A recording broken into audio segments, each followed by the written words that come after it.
Aloha Ina, and welcome to Voices of Truth One-on-One with Hawaii's Future, brought to you by the Kiwani Foundation. I'm Mahuke Kahu Cardwell, and here we are today on the west side of Oahu at Waianae. And I'll tell you this right now, we have an awesome guest on the show, so let's go on over here and meet her. Emily. Aloha. How are you? I'm good. Good. Emily Kandagawa, did I say your name right? Yes. Wonderful, and tell us where we are today, Emily. We're at Maili Beach Park. Maili Beach Park in Waianae. In Waianae. And a beautiful day it is. Yes. Yes. Wow. Can we walk this way as we talk? Yes. Got to walk down the beach as we talk. So Emily, we wanted to have you on the show because you're involved in a lot of interesting things here in Hawaii, but you are the secretary of an organization here that's doing some remarkable things, yeah? Yes. And what organization is that? So that is Kale Maili Ali'i. We're a branch of the Hui Aloha Aina. We were a civic club for about, how many years was that? 11 years, I think. And in December of last year, 2016, we returned our charter to the Association of Hawaiian Civic Clubs, and we reformed ourselves as a branch of the Hui Aloha Aina. We're formed to honor her legacy, to educate the community about Hawaii's political and legal history, in particular the work of the Queen around the time of the overthrow of the Hawaiian Kingdom government. And so yeah, we do a lot of popular education. We have a lot of educational presentations that we do at the Palace a lot. We do it at the Kanaina building. We have researchers and community activists just sharing knowledge, sharing research that they're doing to kind of cause us to reflect on the history that we were taught in school, the history that we're taught through the newspapers, through the textbooks, that is very incorrect, we're finding in the last couple decades.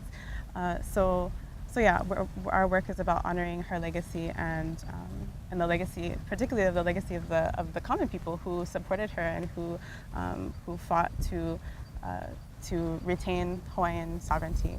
Our job was primarily to expose the truth of history, and also tie the truth of history to contemporary issues. So we look at, for example, the marriage equality issue. A few years back, we submitted a resolution to the Association of Hawaiian Civic Clubs, laying out the history of Hawaiian culture in respect to non-gender binary issues, and those resolutions passed. So we've actually been really successful on contemporary issues, on historical issues, passing resolutions that nobody can actually refute.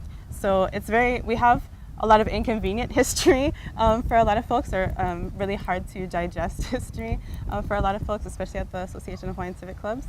But nobody can prove us wrong, and we've been really consistent in the quality of our research and our messaging, and I think that's why we've gained so much respect and so much credibility, because we know our stuff. We have a lot of really awesome people as part of our branch who are activists, who are researchers, who are active in the legislature on issues like prison reform, environmental justice, militarism issues, just the whole broad range of it. And so, from my perspective,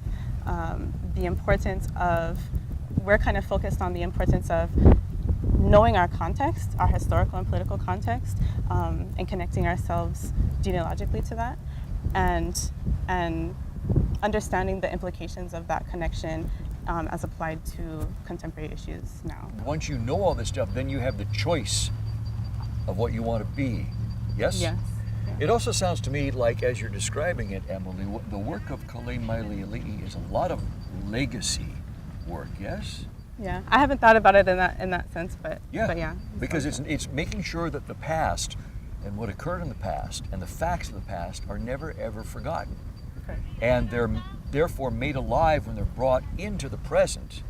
And the work you do is also not only bringing it from the past, but preparing to put it into the future, yeah? Correct, yeah. Wow. And I think for some folks, I think the analysis or the criticism is that if you're still talking kingdom, still talking restoration, still talking independence, you're living in the past, and we can't go back, and all these kind of straw man arguments.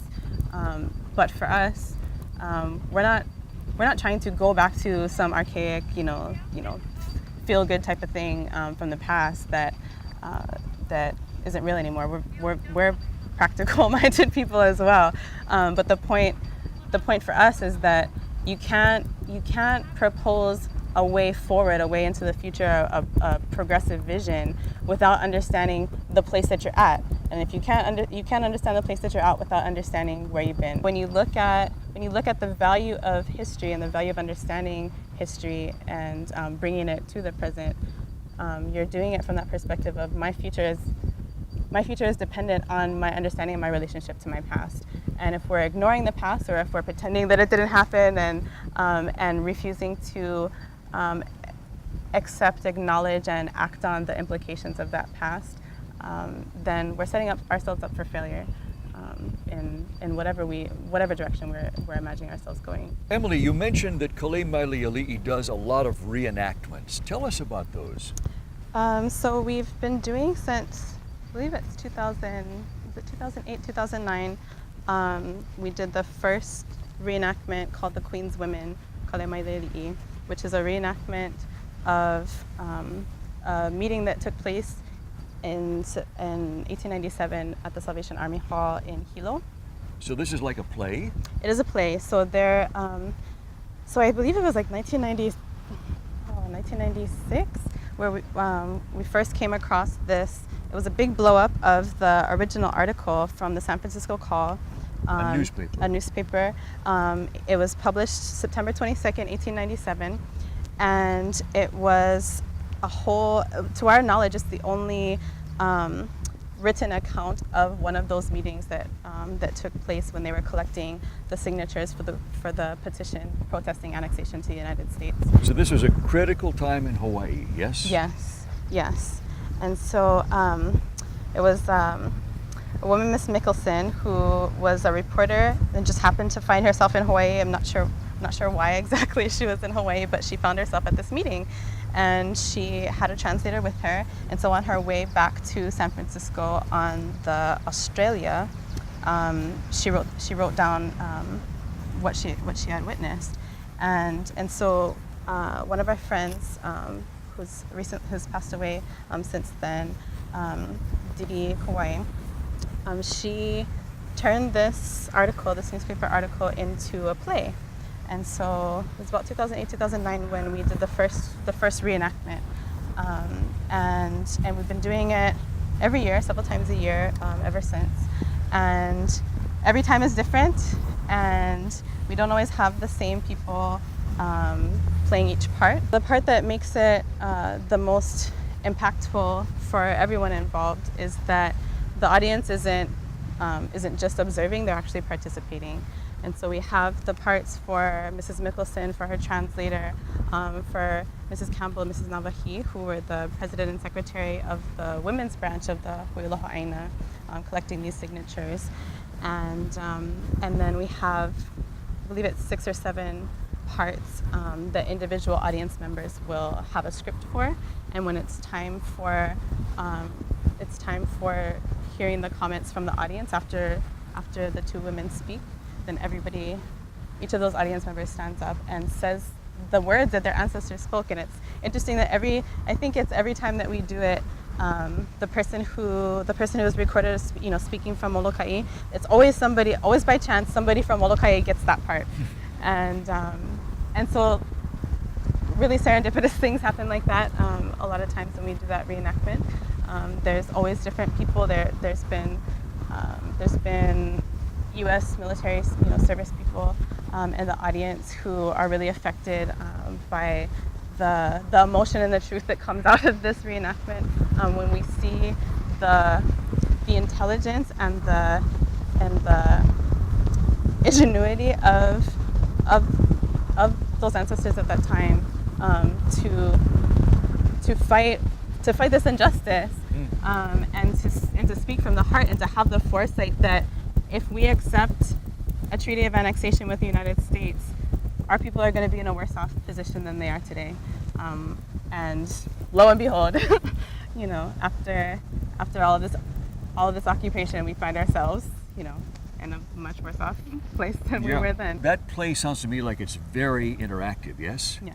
And that play actually reenacts that meeting, that critical meeting that happened in Hilo many, many years ago, over a century ago, of people going, what are we going to do? We got a plan to get these petitions going, things like that. And back then, obviously, because of what was at stake, there was a lot of emotion in the room. And a lot of people had questions and were fearful of the future. Yeah. And so when you guys reenact this play and the audience is part of the play, those same emotions. Those emotions come up. Come up. Because they come like the everybody's ancestors show up for that. No matter where you're from, whether you're Aboriginal Hawaiian or not, your ancestors are present for that. There's a reason that you were called to that room if you're participating in that reenactment or observing that reenactment. There's a lot of emotion there, and for some people it's like the only opportunity that they have to feel what they really feel about that history and about the impact of that still today. And part of our job too is that when we did it the first time, there was no historical context, no intro to the play in the way that we do it now, and so people were just left with a lot of raw emotion and not really knowing where it came from, what to do with it. So part of our job is to help people understand the historical context for that moment in time, and to also offer some constructive hope and action opportunities for people to act on that history, to act on what it is that is calling them to do in response to that, because we want people to not just feel all that raw emotion and know where to put it. We want to show that once you come into a relationship with that eha, when you come into a relationship with that history and your ancestors are present to you, and you're ready to hear them, that there's something for you to do, and that will reveal itself in whatever way it does for individuals in their own time and their own process. But our job is to open that opportunity for people to have that relationship. Wow. Emily, tell us about the reaction or what has happened with members of the U.S. military when they've been in the room and witnessed the play, or even been a part of the play from the audience. From what they've shared with the group anyway, it's always a shock, and it's hard for them to place themselves in a culpable position, being somebody who's actively participating or actively perpetuating U.S. hegemony in the Pacific, actively participating in occupation, and the impact that they have on the land, physically on the land. And so I know I've had some conversations with service people who are looking for a way to rectify that or to correct that role that they have while they're here anyway. And for us, it's all about building relationships. I mean, even if we go, if we do access days at Mokua Valley, there's military people are the ones who are organizing that. So your guys' job is to build relationships with everybody, including the U.S. military. Yeah, because they don't want to be the guys on the outside. They don't want to be the enemy.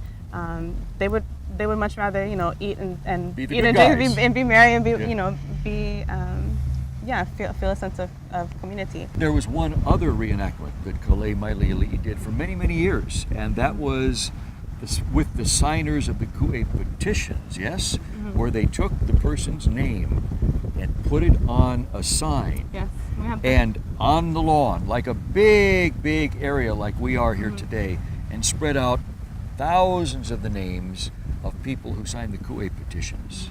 We had about 2,100 names from all islands on little placards.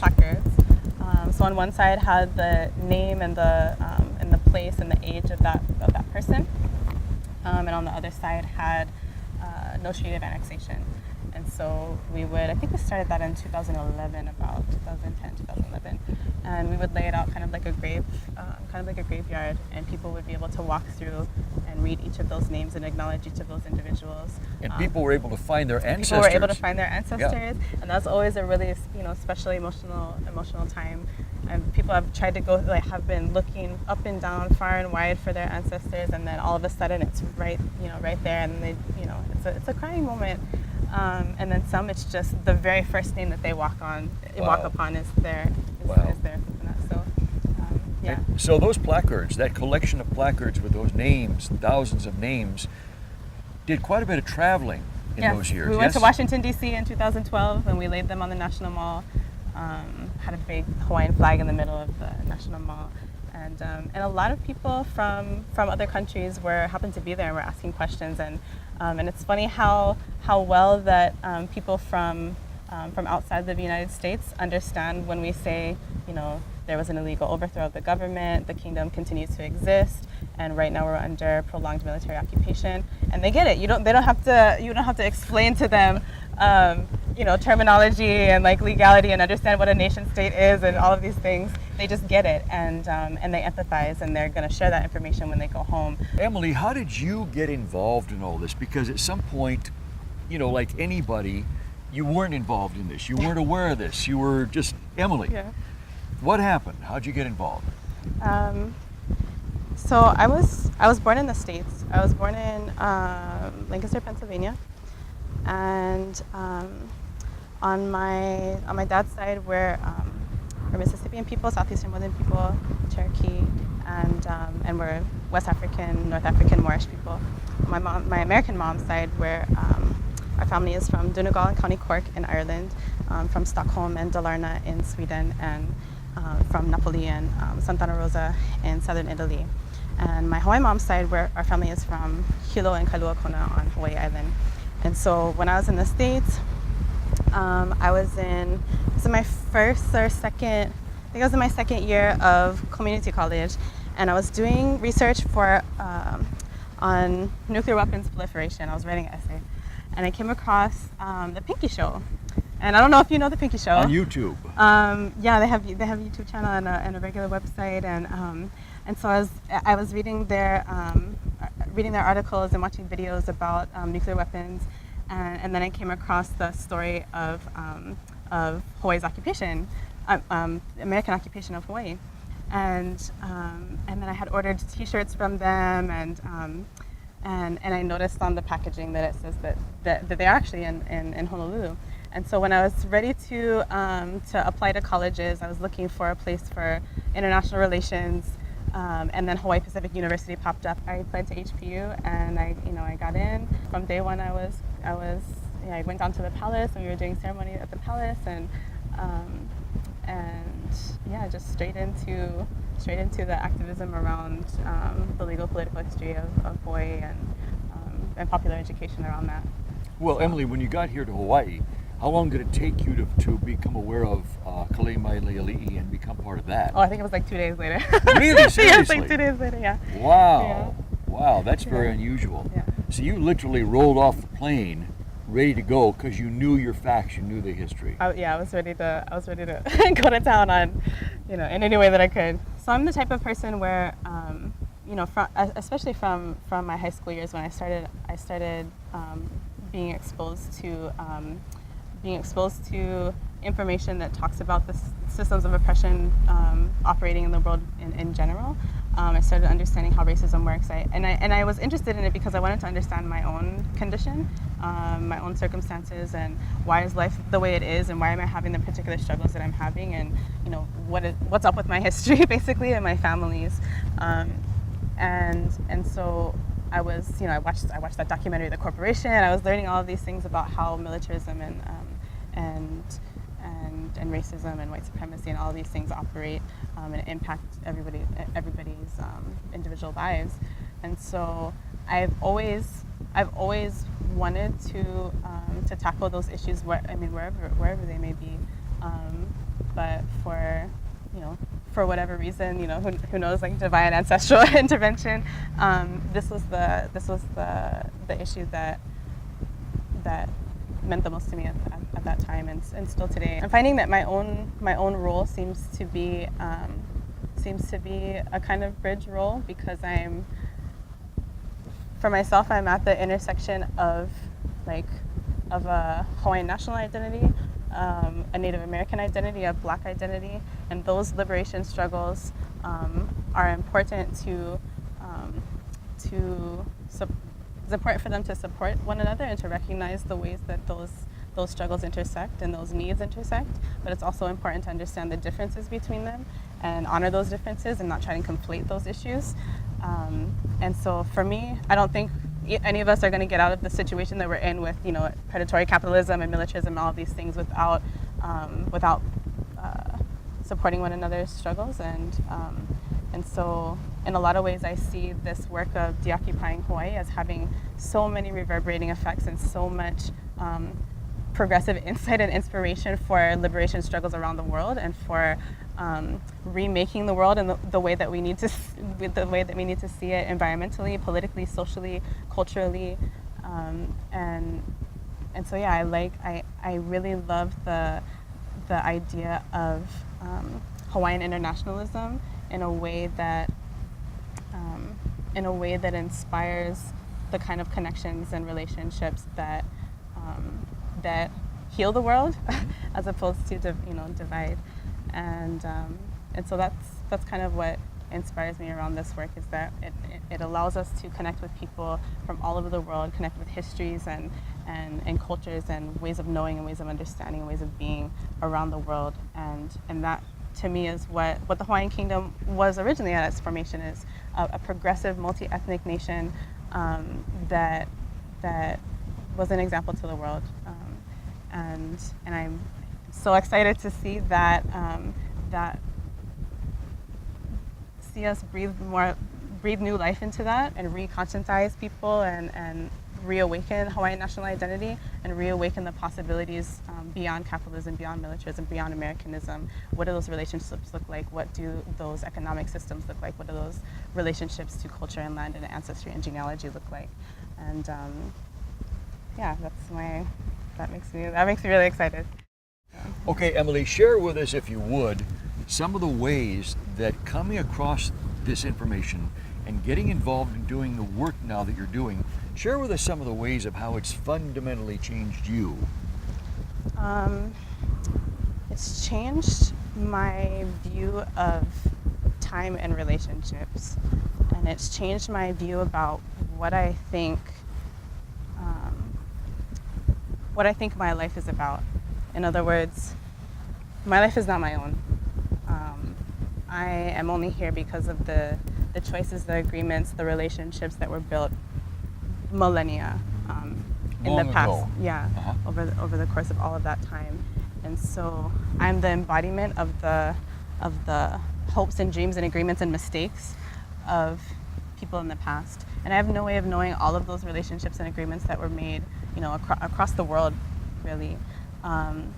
But the thing that inspires or calls me is something I have to follow. And in the course of trying to listen deeply to what it is that's calling me, you discover these connections along the way. You discover relationships, or you come into relationships that you never would have planned for in the beginning, but you see those connections and those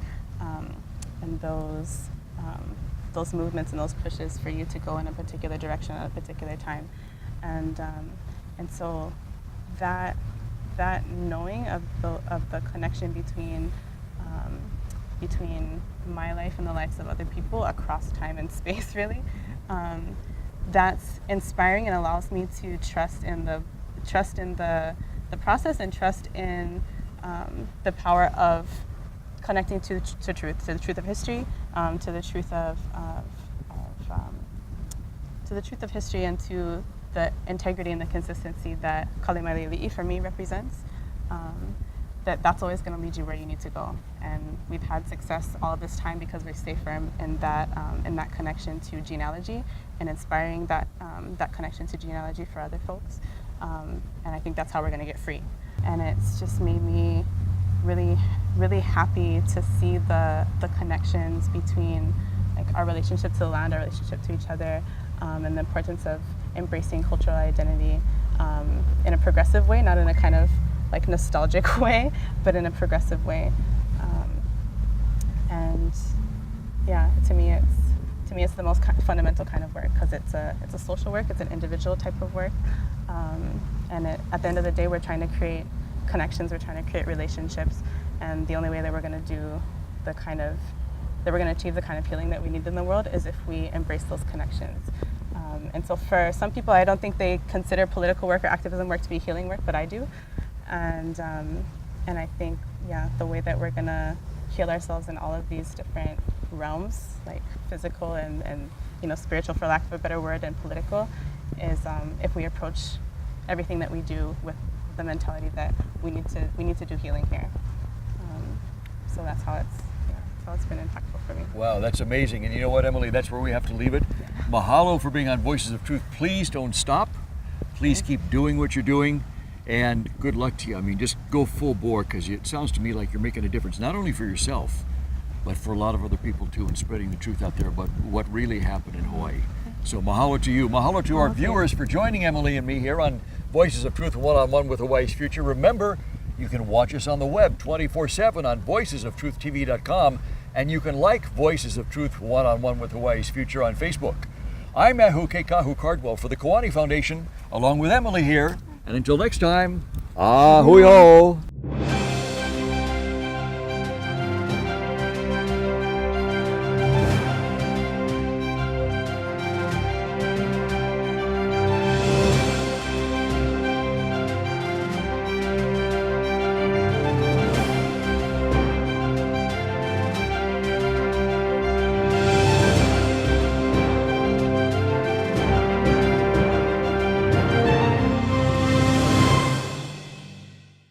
Mahalo for watching Voices of Truth One-on-One with Hawaii's Future. Watch us on the web 24/7 at voicesoftruth.tv.com. You'll find all our shows, including this one, in case you want to see it again or share it with family and friends. Also view our weekly video commentaries at freehawaiitv.com. And check out our blog, published daily, at freehawaii.info. It's all part of the Free Hawaii Broadcasting Network.